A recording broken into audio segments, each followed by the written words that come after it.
Hey Hillside, I pray you're doing well and not feeling too many of the pains of isolation. I know that despite being at the church every day and posting on our pages, I've still been feeling some of the effects of not having that regular church fellowship. And that's why we've been working so hard to help you connect over technology, and why, when we are operating regularly, Hillside places such an emphasis on community. And we create that time for connection and service, and we're trying to grow our small group ministries. One of the things I've been hearing commentators say during this time is things along the lines of, after this is all over, I think we're going to see a lot of people realizing that they can go without a lot of the things that they did before. More people moving towards homeschool or online schooling, or more people working from home some of the time, and etc. And I've even heard some people make comments that they think that churches going online is going to change the way that people do church viewing, and that we might see more people doing that. But I also think there's a lot of people feeling the negative effects of not having that physical church connecting, and are going to be more eager than ever to get back into church fellowship when this is over. And that's something I've been thinking about as been forced to go online right now. Is on one side, it's a great tool for this situation, and we're making improvements to our streaming to make it better and more accessible. And I found myself thinking, this is great with all these changes we're making because of this. We're probably going to get more viewers than ever when it's over. But then I have to stop and remember that our goal or our aim isn't, or for our streaming, shouldn't be about getting numbers. Ultimately, we want it to be a tool for people who can't physically attend due to illness, travel, whatever. If you have a way to get to church, I'd much rather you do that, be there physically. And even if you're watching from far away, if you're not also attending a local church, I'd rather you do that than just watch us online. It's so critical to be a part of a church family. And then last week, I read this article that's part of the most recent course for our Central Valley School of Ministry students. And it's by a pastor named Charlie Avila, and it's called Sheep Without a Shepherd. And I thought, this is perfect. It's exactly what I've kind of been thinking about. And I included a link to the article in the video description if you want to read it in its entirety. But I'm going to give a little brief summary because it beautifully presents the case for why we emphasize community and connection the way that we do at Hillside. So you've probably known people who call themselves Christians but aren't a part of a local church.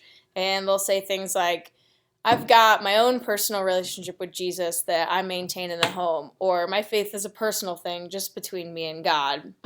And but the Bible makes it clear that that's not how we're supposed to operate. Jesus told Peter to feed his sheep. Peter and Paul both tell the elders of the churches to watch over the flock. Ephesians 4:11 says that Jesus gave us the apostles, the prophets, the evangelists, the shepherds, and teachers. Jesus gave us these shepherds, teachers.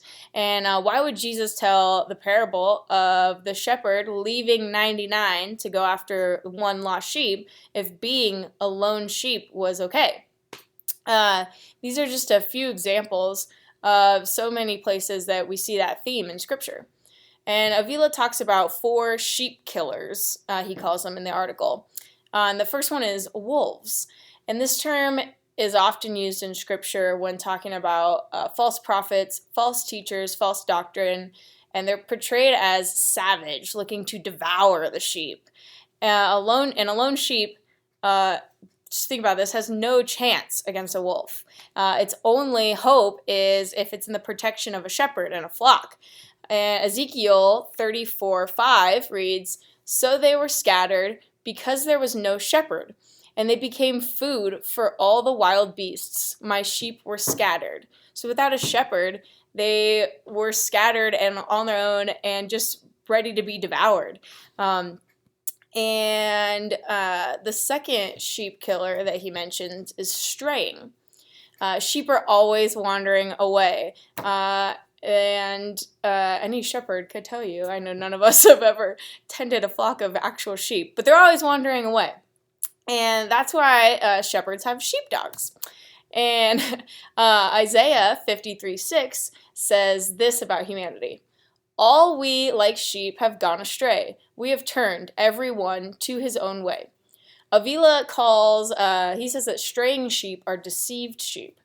So we need shepherds to keep us from straying and from being deceived due to ignorance, lack of knowledge, or just disobedience and rebellion. That's like part of what the church and a pastor and a shepherd provides for us, is informing us and keeping us accountable.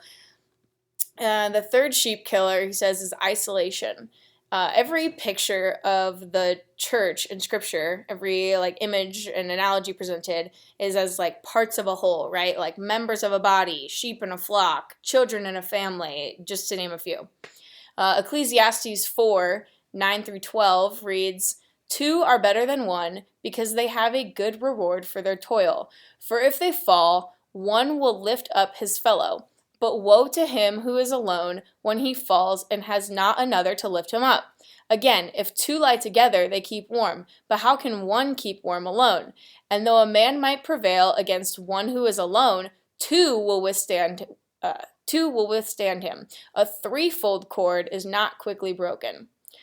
The Bible gives believers a lot of each other commands, right? We're told to bless, honor, love, admonish, greet, serve, forbear, forgive, exhort, edify, comfort each other.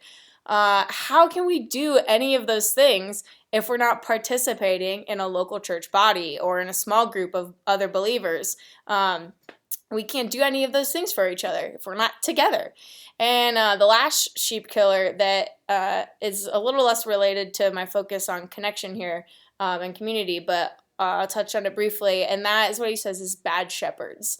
And I'll just say, if you've left a local church because of a bad shepherd, I understand. I understand you've been hurt by those people. It's unfortunate that there are bad shepherds out there, but bad shepherds don't change the reality that we still need a shepherd.